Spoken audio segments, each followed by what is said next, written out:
नमस्ते, मेरा नाम महेंद्र सिंह राजपूत है और ग्राम विकास अधिकारी भर्ती परीक्षा 2025 में मेरी प्रथम रैंक थी। आप लोगों के कमेंट्स में मैंने देखा कि आप डिमांड कर रहे थे कि ग्राम विकास अधिकारी के लिए कोई ऐसी स्ट्रेटजी बताइए जिससे हम भी सिलेक्शन ले सकें या फिर हम भी टॉप रैंकर्स में आ सकें। और आज हम उसी विषय पर बात करेंगे कि मैंने ऐसा क्या किया या फिर ऐसी कौन कौन सी गलतियां हैं जिनसे आपको बचना चाहिए और कौन कौन से आपको स्टेप्स लेने हैं जो कि आपको एक अच्छी रैंक तक ले जाएं या फिर आपकी एक सरकारी जॉब सुनिश्चित कर सकें। चलिए शुरू करते हैं। पिछली भर्ती में 800 साढ़े 800 पोस्ट थी, लेकिन इस बार 3400 से ज़्यादा पोस्ट है। तो आपके लिए जो भी लोग ग्राम विकास अधिकारी भर्ती या फिर अन्य सरकारी नौकरी तैयारी कर रहे हैं उनके लिए एक सुनहरा अवसर है। एलडीसी के भी 10,500 प्लस पोस्ट है। सबसे पहले तो हम योग्यता की बात करें तो इसमें 18 से 40 वर्ष तक के लोग एप्लीकेशन दे सकते हैं। और कुछ ये मैंने एक जनरल आइडिया दिया है, कुछ कैटेगरीज ऐसी है जिनमें और भी एक्स्ट्रा एज रिलैक्सेशन मिलता है, तो वो लोग भी इसमें अप्लाई कर सकते हैं। ग्राम विकास अधिकारी एक ग्रेजुएशन बेस्ड एग्ज़ाम है, तो आपको इसके लिए सीईटी ग्रेजुएशन की आवश्यकता होती है। इसी के साथ एक आपको कंप्यूटर डिप्लोमा यानी कि RSCIT की भी आवश्यकता होती है। यदि आपके पास ये दोनों अवेलेबल हैं और आपकी एज 18 से 40 वर्ष की है तो आप ग्राम विकास अधिकारी भर्ती परीक्षा 2026 के लिए अप्लाई कर सकते हैं। अब मैं आपको ग्राम विकास अधिकारी भर्ती के सिलेबस से संबंधित एक मोटा मोटा आइडिया दे देता हूँ। जो ग्राम विकास अधिकारी भर्ती परीक्षा हुई थी 2021 वाली, उसमें इंडिया का थोड़ा वेटेज था, लेकिन 2025 में हुई है उसमें इंडिया के सिलेबस को कम कर दिया गया है। अब इंडिया का बहुत कम वेटेज बचा है, जिसमें इंडिया की ज्योग्राफी का इकोलॉजी वाला पोर्शन बचा हुआ है। जो सबसे बड़ा वेटेज है वो यहाँ पे हिंदी का, इकोनॉमिक सर्वे का और मैथमेटिक्स का है। हिंदी के आपको 24 क्वेश्चन मिलते हैं, इकोनॉमिक सर्वे के भी आपको 24 क्वेश्चन मिलते हैं और मैथमेटिक्स के भी आपको 24 क्वेश्चन मिलते हैं, जो कि आपको 30 90 नंबर का एक बड़ा वेटेज लेके बैठे हुए हैं। इनके अलावा अगर हम देखें तो राजस्थान ज्योग्राफी के 16 क्वेश्चन मिलते हैं, राजस्थान की आर्ट एंड कल्चर के 16 क्वेश्चन मिलते हैं और इंग्लिश के भी आपको 16 क्वेश्चन मिलते हैं। तो इस प्रकार से ये एक जो ग्राम विकास अधिकारी का सिलेबस है उसका एक बड़ा पार्ट है। इनके अलावा राजस्थान की हिस्ट्री जिसके 8 क्वेश्चन मिलते हैं और इंडिया की ज्योग्राफी का इकोलॉजी वाला पोर्शन है उसमें से कुछ क्वेश्चन आते हैं और वर्ल्ड ज्योग्राफी के 4 से 5 क्वेश्चन आते हैं। इसके अलावा साइंस के 7 से 8 क्वेश्चन आते हैं और करंट अफेयर के आपको 10 क्वेश्चन मिलते हैं। इनके अलावा एक कंप्यूटर वाला पोर्शन है जिसके आपको 10 क्वेश्चन मिल जाते हैं। इस प्रकार करते करते आपके 160 क्वेश्चन हो जाते हैं। इस प्रकार आपको एक सिलेबस का आइडिया दिया है मैंने। और जब आप किसी भी एग्ज़ाम की तैयारी कर रहे हो तो आपको उसका सिलेबस याद होना चाहिए और उस सिलेबस को आपने ऑफलाइन या फिजिकल फॉर्म में निकलवा कर अपने टेबल पर रखना है, क्योंकि ज़्यादातर बच्चे रखते हैं लेकिन PDF फॉर्म में वो PDFs कहीं काम नहीं आती, रखी रहती है। लेकिन अगर आप उस सिलेबस को निकलवा के एक एक टॉपिक पर टिक करते चलोगे तो आपको एक बेहतर आइडिया रहेगा कि मेरा सिलेबस कंप्लीट हो चुका है या नहीं। चलिए अब एक एक टॉपिक को लेकर, एक एक सब्जेक्ट को लेकर हम बात करते हैं। जैसे कि सबसे जो बड़ा वेटेज है जो मुझे लगता है इस एग्ज़ाम में इसको आपको ढंग से तैयार करना है वो है हिंदी। ग्राम विकास अधिकारी भर्ती परीक्षा में हिंदी का बहुत बड़ा वेटेज है। अकेले हिंदी के 24 क्वेश्चन आते हैं जो कि 30 नंबर के होते हैं। और हिंदी के जैसे इस बार का पेपर थोड़ा इजी रहा था और मुझे ऐसा लग रहा है कि अगला पेपर थोड़ा सा टफ होगा, तो आपको हिंदी बहुत ढंग से तैयार करनी है। अब हिंदी कहाँ से तैयार करनी है, तो हिंदी के लिए जो सबसे बेस्ट जो बुक है वो 9 से 12 की जो नवीन हिंदी व्याकरण रचना है आपको वो करनी है, RVSE वाली। उसके बाद आपको प्रीवियस ईयर के जो क्वेश्चंस आते हैं वो ज़्यादा से ज़्यादा लगाने हैं और आपको टेस्ट देने हैं। अब प्रीवियस ईयर के क्वेश्चन भी आपको जो अब से हो जाए वो ठीक है, और जो नहीं होते उनको अपने नोट्स में अपडेट कर लेने हैं या फिर अपनी बुक में अपडेट कर लेने हैं। हिंदी में इतना करने के बाद और अगर यदि आपका सिलेबस और ख़त्म हो चुका है तो आपको मैं सजेस्ट करूँगा आप कोई एक बड़ी बुक जैसे कि राघव प्रकाश है उनको पढ़ सकते हैं। लेकिन पहले जो काम बताया वो करना है आपको कि 9 से 12 प्रीवियस ईयर और टेस्ट ये होते हैं, तो उसके बाद करने हैं। अगर आप शुरू में ही राघव प्रकाश लेके बैठ जाएंगे तो आप थोड़ा सा अपने टॉपिक से भटक सकते हैं। हिंदी में जो सबसे बड़ा वेटेज लेके बैठे हुए हैं वो है पर्यायवाची शब्द। आपको 4 से 5 क्वेश्चन पर्यायवाची शब्द से आते हैं, तो आपको उनको बहुत ढंग से तैयार करना है। अब हिंदी के बाद अगर जो बड़ा पोर्शन मैं मानता हूँ वो है मैथमेटिक्स का, और बहुत सारे बच्चों का ये क्वेश्चन था कि मैथमेटिक्स कैसे करें। तो अगर हम मैथमेटिक्स की बात करें तो मैथमेटिक्स में हम स्टूडेंट्स को 2 कैटेगरी में बाँट सकते हैं, जिनमें एक स्टूडेंट वो होते हैं जिन्हें मैथ थोड़ी-थोड़ी आती है और उनको बेहतर करनी है। लेकिन कुछ स्टूडेंट ऐसे होते हैं जिन्हें मैथ बिल्कुल ज़ीरो होती है, उन्हें कुछ भी नहीं आता, तो उनको थोड़ा ये टफ पड़ता है। तो सबसे पहले तो मैं आपको बताऊँगा कि मैथ से डरना नहीं है। अगर आप मैथ का आपने फ़ोबिया बना लिया, तो आपसे मैथ नहीं हो पाएगी, और मैथ आपको करनी ही है, और एलडीसी में भी आपको काम आएगी, वीडियो में भी काम आएगी। तो मैथ से पहली बात तो भागना नहीं है, और मैथ मैथ को आपको फेस करना है। मैंने अनेक जगह ढूँढा, और उनमें जो मुझे सबसे बेस्ट जो मैथ के लिए टीचर लगे हैं, राजस्थान वाले पोर्शन के लिए, जो राजस्थान की जो एग्ज़ाम्स होते हैं उनके लिए यूट्यूब पर एक चैनल है मैथ्स बाय जयदीप सर, आप उनको देख सकते हैं। उनका समझाने का तरीका थोड़ा स्लो है, जैसे कि मैंने पहले बताया, अगर आप मैथ्स से हैं तो आप 1.5x या फिर 2x स्पीड में देख सकते हैं, और यदि आप जीरो हैं तो आराम से उसको कर सकते हैं। उन्होंने पूरा वीडियो, पूरी मैथ वीडियो की और एलडीसी की यूट्यूब पे डाल रखी है, वो भी फ्री ऑफ कॉस्ट है। तो आपको ऐसा कोई भी पेड कोर्स लेने की ज़रूरत नहीं है, आप वहाँ से पढ़ सकते हैं। और अगर मैथ की बात करूँ तो जैसे कि मैं मैथ्स का स्टूडेंट हूँ, तो मुझे पहले से थोड़ी बहुत मैथ आती थी।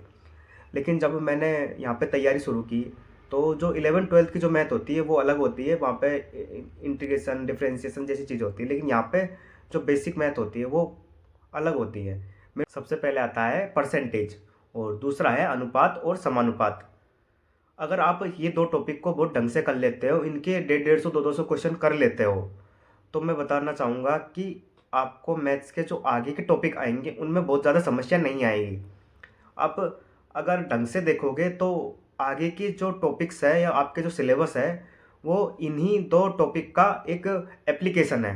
अगर आपने ये ढंग से पढ़ लिए तो आपको उतनी समस्या नहीं आएगी, और हो सकता है आप बिना पढ़े भी कोई-कोई टॉपिक के क्वेश्चन कर सकते हो। तो सबसे पहले इन दोनों को बेहतर करें, उसके बाद जो बचा हुआ सिलेबस है उस पे फ़ोकस करें। और एक आता है जिसमें आपको क्षेत्रमिति संबंधित क्षेत्रफल निकालने होता है, आयतन निकालने होते हैं। उस टॉपिक को आपको थोड़ा-सा 3D समझ के करना है। आप रटने बैठ जाओगे तो उससे थोड़ी-सी समस्या हो सकती है। क्वेश्चन उससे भी हो जाएँगे, आपने फ़ॉर्मूले रट दिए उससे क्वेश्चन हो जाएँगे। लेकिन आपको एक वो देखना है कि जैसे कि एक बेलन है, बेलन किस प्रकार की संरचना होती है, कि बेलन को अगर आप सीधा काट देते हो तो पूरी एक आयताकार प्लेट बन जाती है। इस प्रकार की अगर जब आपके थॉट डेवलप होने लग जाएँगे, तो मैं सही बता रहा हूँ, आपको इतनी आसान लगने लगेगी कि आप चाहोगे कि ज़्यादा से ज़्यादा क्वेश्चन मैथ के आएँ, जिससे कि आपको ज़्यादा से ज़्यादा बेनिफिट हो। क्योंकि मैथ के क्वेश्चन अगर आप पे आते हैं तो आपके पूरे के पूरे सही होते हैं, उनमें कोई भी ये तू-तू मैं-मैं नहीं होता है कि मेरा सही है या फिर गलत है। अगर आपका आंसर आ रहा है तो वो सही ही होता है। तो मैथ आपको करनी है और बहुत ढंग से करनी है। एक जो बड़ा टॉपिक आता है वो है इकोनॉमिक सर्वे। इकोनॉमिक सर्वे वैसे एलडीसी और पटवारी के सिलेबस में नहीं है, लेकिन आरएस प्री और एसआई के सिलेबस में है। तो आपको इकोनॉमिक सर्वे इसमें करना है, क्योंकि इकोनॉमिक सर्वे के 24 क्वेश्चन आते हैं, जो आपको 30 नंबर देंगे। और यहाँ के ये जो क्वेश्चन आते हैं ना, वो आप 24 के 24 सही कर सकते हो, अगर आपने एक केवल बुक रट ली है तो। एक बुक पढ़ने से आपके 24 के 24 क्वेश्चन सही हो सकते हैं, और वो भी केवल 100 पेज की। इकोनॉमिक सर्वे 100 पेज का होता है, अगर आप उसको रट लेते हो तो आपके 24 क्वेश्चन सही हो जाएंगे। और इकोनॉमिक सर्वे भी यहाँ पे जो वीडियो सिलेबस है उसमें पूरा नहीं है। इकोनॉमिक सर्वे के शुरू के जो 5 चैप्टर है, ज़्यादातर क्वेश्चन उन्हीं में से आते हैं, लेकिन मैं आपसे फिर भी कहूँगा आप पूरा इकोनॉमिक सर्वे पढ़े, क्योंकि इससे आपको एक तो समझ विकसित होगी, और यदि एग्जामिनर थोड़ा सा बाहर निकल के और क्वेश्चन पूछता है तो वो क्वेश्चन भी आपसे हो जाएंगे। और इकोनॉमिक सर्वे में अगर सबसे जो इम्पोर्टेंट टॉपिक की बात करें, तो वीडियो के सिलेबस में एग्रीकल्चर सबसे इम्पोर्टेंट टॉपिक है, जिसमें 5 से 7 तक क्वेश्चन आ जाते हैं एक ही टॉपिक से। तो अगर मेरे से बनता है तो मैं उसकी पीडीएफ आपको अवेलेबल करवा दूंगा कृषि के लिए। हालांकि इकोनॉमिक सर्वे मार्केट में अनेक सारे मिलते हैं, मैंने खुद ने स्प्रिंग बोर्ड का पढ़ा है, तो आप कोई और भी पढ़ सकते हैं, या फिर वो आपके खुद के ऊपर डिपेंड करता है आपको कौन सा पढ़ना ज़्यादा अच्छा लगता है, फिर कौन से टीचर की चीज़ें आपको ज़्यादा समझ में आती है। तो इकोनॉमिक सर्वे में आपको 1 से 5 चैप्टर ढंग से पढ़ने हैं, और जिनमें जो पहला चैप्टर है वो भी ढंग से पढ़ना है, क्योंकि उसमें डायरेक्ट डेटा होता है जीडीपी, जीएसडीपी, जीएसवीए या फिर एनएसडीपी, इस टाइप के कुछ डेटा होते हैं, और पर कैपिटा इनकम। तो आपको एग्जैक्ट डेटा याद होने चाहिए, और उनमें कितनी वृद्धि हो रही है, कितनी एक दशक वाली वृद्धि है या फिर पिछले साल से कितनी वृद्धि हुई है, और कृषि के डाटा कितने हैं, उद्योग के कितने, सेवा क्षेत्र कितना योगदान है स्थिर मूल्यों पर, प्रचलित मूल्यों पर। तो आपको ये डाटा एग्जैक्ट याद होने चाहिए। पहला चैप्टर और एग्रीकल्चर वाला, ये 2 चैप्टर बहुत ही ज़्यादा इंपॉर्टेंट है। उसके अलावा भी अनेकों टॉपिक है जो कि आपको वीडियो के सिलेबस में करने पड़ते हैं। लेकिन अगर मैं कहूँगा, यदि आप इकोनॉमिक सर्वे किसी का भी पढ़ लेते हो तो आपके ज़्यादा से ज़्यादा क्वेश्चन सही हो जाएंगे। और आपको लगता है कि ऐसे कोई टॉपिक हैं, जैसे कि अलग टॉपिक भी है जिनमें सूखा और आपदा प्रबंधन है, सहकारिता है, तो मैं उनके नोट्स आपको खुद अवेलेबल करवा दूंगा।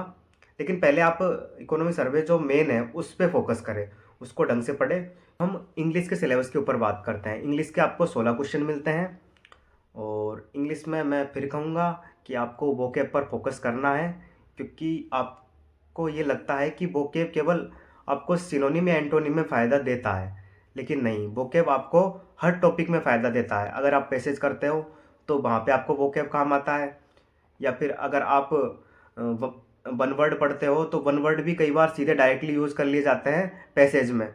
तो आपको जो वोकैब है वो मल्टीपल जगह काम में आएगा।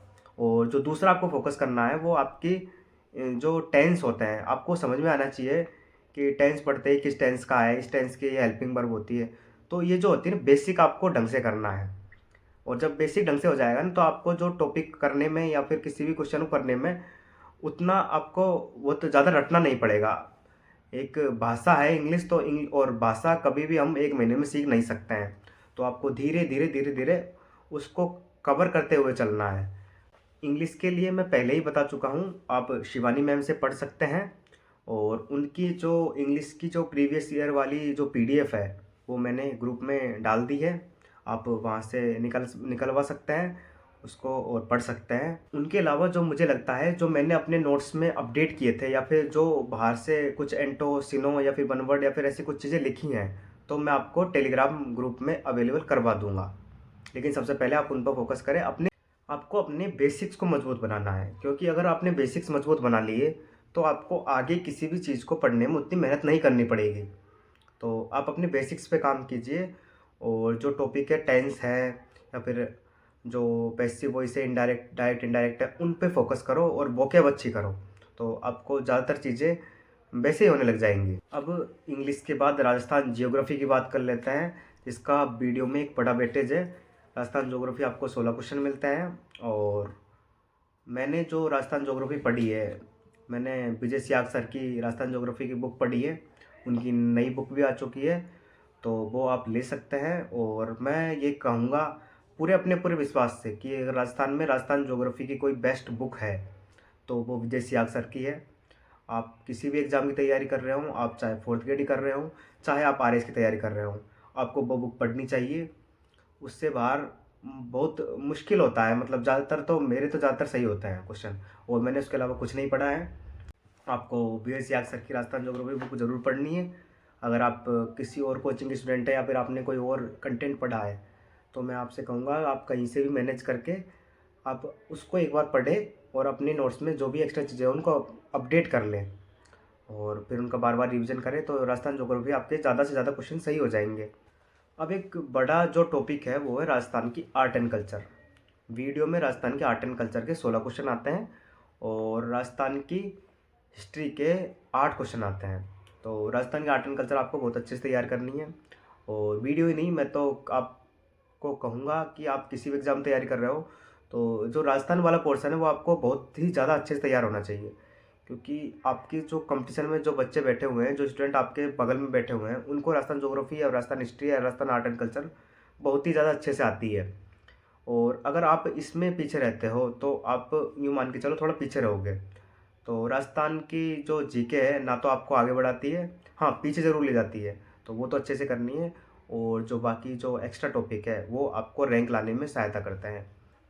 अब मैं राजस्थान की हिस्ट्री पे बात करना चाहूँगा। राजस्थान की हिस्ट्री बहुत बड़ी है, उसके 8 क्वेश्चन आते हैं। मुझे जो लगता है, जो मैं जो इस पर फोकस करता था, राजस्थान की जो एंशियंट हिस्ट्री है और राजस्थान की मॉडर्न हिस्ट्री है। इन दोनों को मैं बहुत ढंग से पढ़ता था, और क्योंकि ज़्यादातर क्वेश्चन इनमें से आते हैं। राजवंश बहुत वाइड है और उनमें से क्वेश्चन भी कम आते हैं। तो आपको अगर लगता है कि आपका सिलेबस एंड तक नहीं हो पाता है तो आप उनको स्किप भी कर सकते हैं। लेकिन अगर आप कर सकते हैं, क्योंकि अगर आज अभी से लगे, क्योंकि टाइम है अभी लगभग 10 से 11-12 महीने तक का आपके पास टाइम है, तो आप पूरा सिलेबस कर सकते हो। तो मैं तो कहूँगा कि आपको कंप्लीट सिलेबस पढ़ना है। और राजवंश में भी सबसे जो इम्पोर्टेंट होते हैं, मेवाड़ आपको बहुत ढंग से करना है। मेवाड़ में भी राणा कुंभा और महाराणा प्रताप और महाराणा राज सिंह। उधर मारवाड़ में आपको चंद्रसेन बहुत ढंग से करना है। और आपको इधर जो पृथ्वीराज चौहान और चौहान वंश तो पूरा ही आपको ढंग से ही करना है, क्योंकि चौहान वंश के बहुत सारे क्वेश्चन आते हैं। और जयपुर वाला जो हिस्सा है वहाँ आपको युद्धों से संबंधित जो उनकी जो ईयर है उन पे ध्यान रखना, जैसे कि डायरेक्ट पूछा जाता है तुंगा का युद्ध कब हुआ था। तो इस प्रकार के क्वेश्चन आपको तैयार करने हैं। और इनके अलावा अगर आप पे टाइम बचता है तो आप पूरा सिलेबस कंप्लीट कर सकते हैं। और हो सके तो आप राजाओं की जो क्रोनोलॉजी है उनका जो जो इससे इस साल तक वो शासन में थे, तो आप उनको याद कर सकते हैं। उससे आपको क्या होता है, कभी कभी ऐसा जो क्वेश्चन आ जाता है कि किसी युद्ध के बारे में आपने पढ़ा ही नहीं, लेकिन उससे संबंधित सन दे दी कि आपको दे दिया कि इस सन में ऐसा युद्ध हुआ था। तो अगर आपको उस युद्ध के बारे में जानकारी नहीं है तो, और आपको उस सन के बारे में जानकारी, उस टाइम वहाँ का राजा ये था, तो आप वो क्वेश्चन भी कर सकते हो जो आपने बिल्कुल भी नहीं पढ़ा है। तो जो बड़े बड़े जो राजा हुए हैं उनके बारे में आपको उनका जो कार्यकाल है वो भी याद कर लेना है। अब एक जो बड़ा टॉपिक आता है वो कंप्यूटर का आता है। कंप्यूटर के आपको 10 क्वेश्चन मिलते हैं, और कंप्यूटर का पूरा ही सिलेबस है हमारे यहाँ वीडियो के एग्ज़ाम में। मैंने जो पढ़ी थी कंप्यूटर के लिए, दक्ष की जो बुक आती है वो पढ़ी थी, और उसमें से मेरे लगभग सारे क्वेश्चन सही थे, लगभग क्या सारे ही सही थे। और कंप्यूटर में भी आपको थोड़ी सी समझदारी से पढ़ना होगा, क्योंकि वीडियो में बहुत ज़्यादा वेटेज नहीं है। पटवारी में उसके 15 क्वेश्चन आते थे और वीडियो में 10 क्वेश्चन आते हैं। तो आपको कंप्यूटर थोड़ा सा एक स्मार्ट स्टडी के तरीके से पढ़ना है। तो आपको हो सकता है शॉर्ट नोट्स बना के पढ़ो। मैंने कुछ शॉर्ट नोट्स बनाए हैं। अगर मुझे जैसे टाइम मिलता है मैं आपको अपने टेलीग्राम ग्रुप में आपको वो डाल दूँगा, तो आप वहाँ से पढ़ सकते हैं। उसमें जो प्रीवियस ईयर क्वेश्चन है आप उनको कर सकते हैं। तो इस तरीके से अगर आप करेंगे तो आपके कम इनपुट में ज़्यादा आउटपुट निकाल सकते हैं। और स्मार्ट स्टडी यही होती है, आप कम से कम पढ़ के आप ज़्यादा से ज़्यादा नंबर ला सको। तो मैं शॉर्ट नोट्स जल्दी आपको ग्रुप में अवेलेबल करवा दूँगा। और आपको जो MS वर्ड है, MS एक्सेल है, या फिर MS पावर पॉइंट है, वो वाला पोर्शन तो मैं आपको करवा दूंगा शॉर्ट नोट्स के हिसाब से। लेकिन जो शुरू के पोर्शन है, कंप्यूटर का विकास किस प्रकार हुआ, रैम रोम, वो आपको खुद से करना पड़ेगा और आप पढ़ सकते हैं। मैं तो बोल रहा हूँ अगर आप सरकारी नौकरी तैयारी कर रहे हो और वीडियो अच्छी नौकरी है, तो आपका माइंड उतना डेवलप होना चाहिए कि आप कोई कोई जो आसान चीज़ है वो खुद से पढ़ सको। आपको हर चीज़ में किसी भी टीचर के पीछे भागने की ज़रूरत नहीं पड़नी चाहिए। कंप्यूटर ज़्यादातर बच्चे खुद ही पढ़ते हैं, आप किसी भी टीचर की ज़रूरत नहीं होती है। और आपको कोई एक्सपर्ट भी नहीं बनना होता है। आपको बेसिक नॉलेज होना चाहिए कि रैम ये, रोम ये, इन्वर्टर ये होता है, बेसिक बेसिक चीज़ें।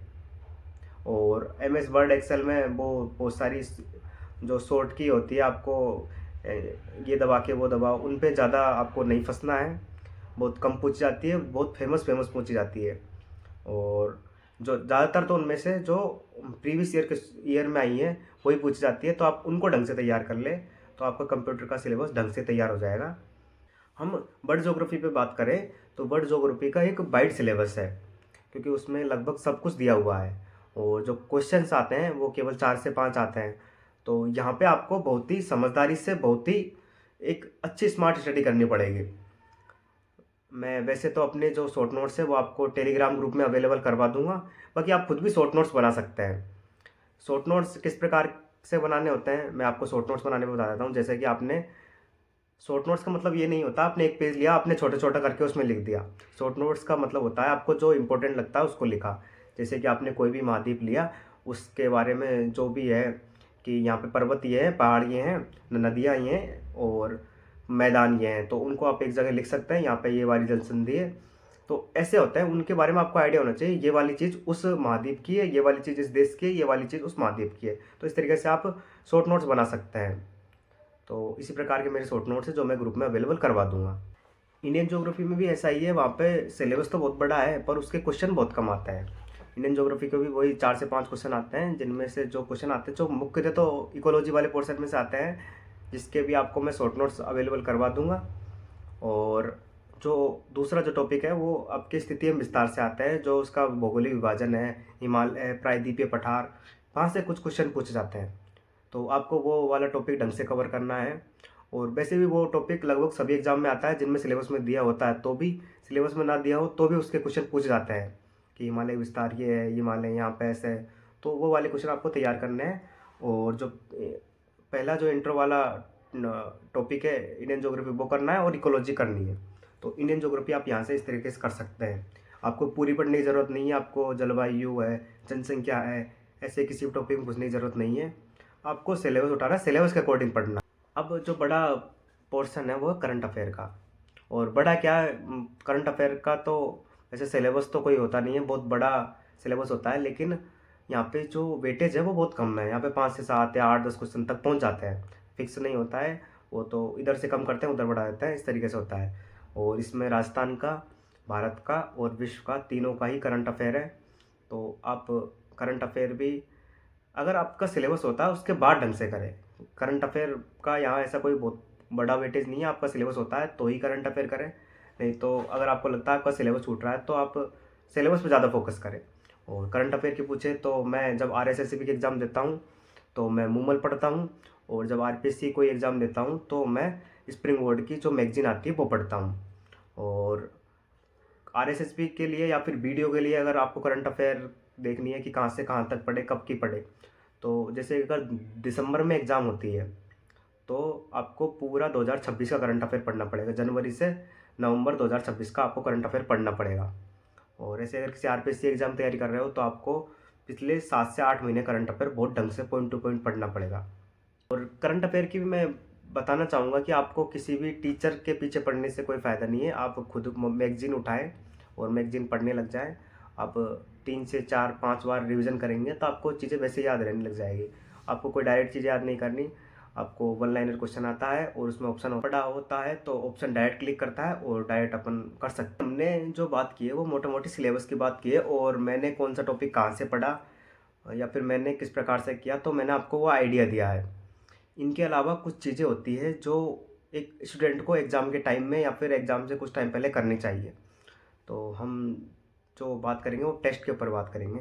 आपको टेस्ट ज़्यादा से ज़्यादा देने हैं। अगर आप पिछले 1 साल से 2 साल से तैयारी कर रहे हो तो टेस्ट अभी से देना चालू कर दे, क्योंकि आपको बाद में ऐसे करते करते बहुत ज़्यादा टाइम निकल चुका होता है। तो टेस्ट अभी से देना चालू कर दें। आप 2 टेस्ट लें, एक तो ऑनलाइन ले लें, एक ऑफलाइन ले लें, ताकि आपका टाइम मैनेज हो सके। और टेस्ट आपको ज़्यादा से ज़्यादा देने हैं, और टेस्ट का एनालिसिस बहुत ज़रूरी है। आप जब घर आएँ तो सबसे पहले देखें कि आपके कौन से क्वेश्चन सही हुए हैं, कौन से क्वेश्चन गलत हुए हैं। जो क्वेश्चन गलत हुए हैं उनको वापस पढ़ें। उससे संबंधित अगर आपके पास टॉपिक नहीं है, उससे संबंधित कंटेंट नहीं है, तो उसको आप इकट्ठा करें, उसको अपने नोट्स में लिखें। और अगली बार जब भी उस टॉपिक से या फिर उस प्रकार का कोई क्वेश्चन आता है तो आपको वो गलत नहीं होना चाहिए।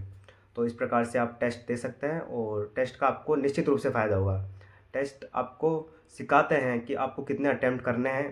टेस्ट आपको सिखाते हैं कि एग्ज़ाम टाइम में आपको कितने समय में कितने क्वेश्चन करने हैं, क्योंकि एग्ज़ाम में अगर आप टाइम वेस्ट कर देते हैं तो कभी कभी पेपर छूट जाता है। तो ऐसी गलतियों से बचने के लिए आप टेस्ट दे सकते हैं। आपकी एक्यूरेसी सही नहीं आ रही तो भी आपको टेस्ट ही सुधार सकता है। टेस्ट देने हैं और बहुत ज़्यादा टेस्ट की तरह आपको एक और काम करना है, वो है प्रीवियस ईयर क्वेश्चन।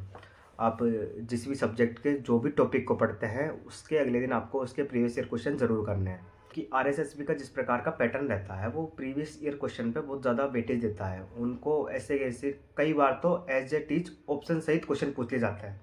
तो आपको प्रीवियस ईयर क्वेश्चन ज़्यादा से ज़्यादा करने हैं। और प्रीवियस ईयर क्वेश्चन करने का आपको जो सबसे बड़ा फ़ायदा होगा वो आपको किसी भी टॉपिक की जो डेप्थ है उसके बारे में जानकारी देगा, कि ये एग्ज़ाम है और इस एग्ज़ाम में इतनी पीछे से या फिर किसी टॉपिक को कितना गहराई से पूछ रहे हैं। तो आपको जब वो पता चलेगा तो आप फालतू की चीज़ें पढ़ने से बचोगे। तो आपको प्रीवियस ईयर क्वेश्चन करने हैं, और प्रीवियस ईयर के लिए अनेकों बुक्स चलती है मार्केट में, आपको जो ठीक लगती है वो ले सकते हैं। बस आपको ज़्यादा से ज़्यादा करने हैं। प्रीवियस ईयर क्वेश्चन के अलावा आप जो RSSB और RPSC दोनों ने जो पिछले 2 साल में एग्ज़ाम कराई है, उन भर्तियों के आपको पेपर निकलवाने हैं फिजिकली, और उनके जो क्वेश्चन हैं उनको करने हैं। आप पे आते हैं बहुत अच्छी बात है, नहीं आते तो अपने नोट्स में उनको अपडेट करना है। क्योंकि जब एग्जामिनर पेपर बनाता है तो उसका जो माइंडसेट रहता है वो उसी टाइप का रहता है कि पिछला पेपर हमने इस प्रकार का बनाया है और इससे इंस्पायर्ड होकर हम नया पेपर बनाएं। तो आपको पेपर का एनालिसिस बहुत ज़रूरी है, आपको वो भी करना है। अब मैं जो बात करूँगा वो आपके एग्ज़ाम टाइम से संबंधित बात करूँगा। जिस दिन एग्ज़ाम है उस दिन कुछ बच्चे एक बहुत बड़ी गड़बड़ी करते हैं। कुछ बच्चों को मैं देखता हूँ वो एग्ज़ाम के सेंटर के बाहर ही किताब लेकर पढ़ने बैठ जाते हैं। तो ये ठीक नहीं है। सही बात तो ये है कि आप पिछले 2 साल में जो आप कवर नहीं कर पाए वो आप एग्ज़ाम सेंटर के बाहर 10 या 15-20 मिनट या 1 घंटे में क्या कर लेंगे। तो वो आपको एक मेंटली डिस्टर्ब करता है, क्योंकि आपने कोई टॉपिक देखा और आपको अगर वो क्वेश्चन नहीं आ पाया तो आप उसके संबंधित पर और क्वेश्चन देखेंगे और उनमें से 1-2 क्वेश्चन और नहीं आए ना, तो आपको ऐसा लगेगा कि मुझे वो टॉपिक आता नहीं है। फिर उस टॉपिक्स में से अगर कोई ऐसा आसानी में क्वेश्चन आएगा तो आप निश्चित रूप से उसे गलत कर दोगे। तो ये वाली गलती आपको बिल्कुल भी नहीं करनी है। आप आराम से, मैं तो बोलता हूँ 1 दिन पहले भी ना पढ़ाई करें, मैं तो नहीं करता हूँ। आप समय से एग्ज़ाम सेंटर पहुँचे और अपने माइंड को एक शांत रखने की कोशिश करें। एग्ज़ाम सेंटर में आप जितना प्रेशर लोगे उतने आपके क्वेश्चन ज़्यादा गलत होंगे, सिली मिस्टेक बहुत ज़्यादा होंगी। आपको एकदम अवेयर रह के पानी वानी पी के बैठना है और शांति से पूरा पेपर देना है। एक ही क्वेश्चन पूछा जाता है कि OMR को कब भरें। हम पेपर एक एक क्वेश्चन के साथ OMR भरे या फिर पूरा पेपर करने के बाद OMR भरे। तो मैं जो करता था वो इस प्रकार से था कि मैं पहले जीके के क्वेश्चन कर लेता था और उन जीके के क्वेश्चंस की पहले OMR भर लेता था, और मैथ में जैसा टाइम लगता फिर मैथ आराम से करते थे। और जब मैथ हो जाती तो मैथ के इतने क्वेश्चन होते हैं 10, 15, 20, 25, तो उनको बाद में भर लेता था। तो OMR आपको इस तरीके से भरनी है और OMR बहुत शांति से, क्योंकि अगर आपने OMR भरने में गलती कर दी तो ये मान के चलो आपने पिछले टाइम में कैसी भी पढ़ाई की हो उससे कोई मतलब नहीं निकलता। अगर आप OMR में ही गलत भर देते हो, आप बहुत इंटेलिजेंट हो सकते हो, लेकिन अगर OMR में गलत भरा है तो उसका कोई इलाज नहीं है। तो आपको ये वाली गलतियों से बचना है।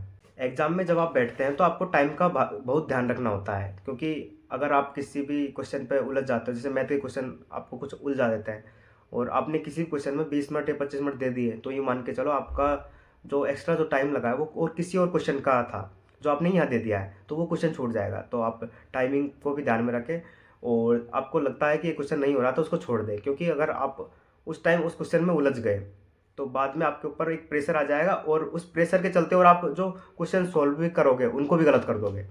तो आपको प्रेशर नहीं लेना है और टाइमिंग पूरा ढंग से एनालिसिस करते हुए अपना पेपर करना है।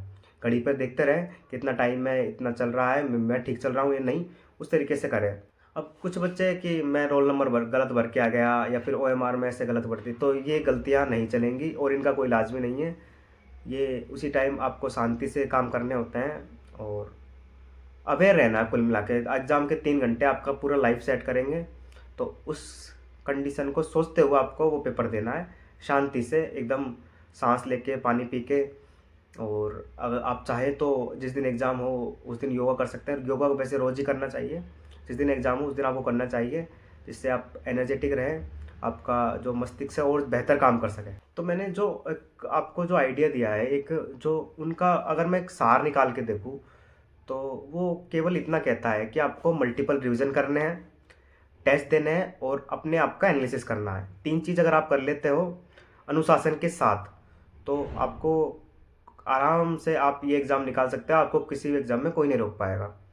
और अब हम अगर कुछ बच्चे पूछते हैं कि इसका पे ग्रेड कितना है, तो 2400 पे ग्रेड की नौकरी है और L6 लगता है इसमें। और आप जब 2 साल प्रोबेशन पीरियड में रहोगे तो आपको 13,400 रुपये मिलेंगे। उसके बाद आपको 35 से 40,000 मिल जाते हैं। लेकिन जैसा कि 8वें वेतन आयोग की बात चल रही है, अगर वो लागू होता है आपके प्रोबेशन पीरियड में तो आपको 20 से 25,000 प्रोबेशनरी पीरियड मिल जाएंगे और 50 से 55,000 आपको 2 साल के बाद मिल जाएंगे। अब एक क्वेश्चन नए स्टूडेंट का आता है कि हम नए स्टूडेंट हैं, हम क्या करें, कोचिंग करें या फिर सेल्फ स्टडी करें। तो अगर मेरे से अगर कोई पर्सनली पूछे तो मैं कहूँगा कोचिंग करनी चाहिए, क्योंकि कोचिंग और सेल्फ स्टडी में बहुत ज़्यादा डिफरेंस नहीं होता। सेल्फ स्टडी में आपको जो टाइम 2 या 3 साल लग रहे हैं, कोचिंग आपको 1 साल में करवा देगी। तो कोचिंग करने से आपका टाइम जो लगना था वो कम हो जाता है। तो आप कोई ना कोई कोचिंग देखें जो आपको बेहतर लगती है, और मैं आपके लिए विश करता हूँ कि आप सभी बहुत अच्छी रैंक के साथ सेलेक्ट हों और 2026 आपके सपनों को पूरा कर दें। और अगर आपको मेरी ये वीडियो अच्छी लगी है तो प्लीज़ सब्सक्राइब कर देना, क्योंकि जो एनालिटिक्स बता रहे हैं कि 1% बच्चे भी सब्सक्राइब नहीं कर रहे हैं, तो प्लीज़ सब्सक्राइब कर दीजिए। मैं आपकी हेल्प करता रहूँगा। Thank you.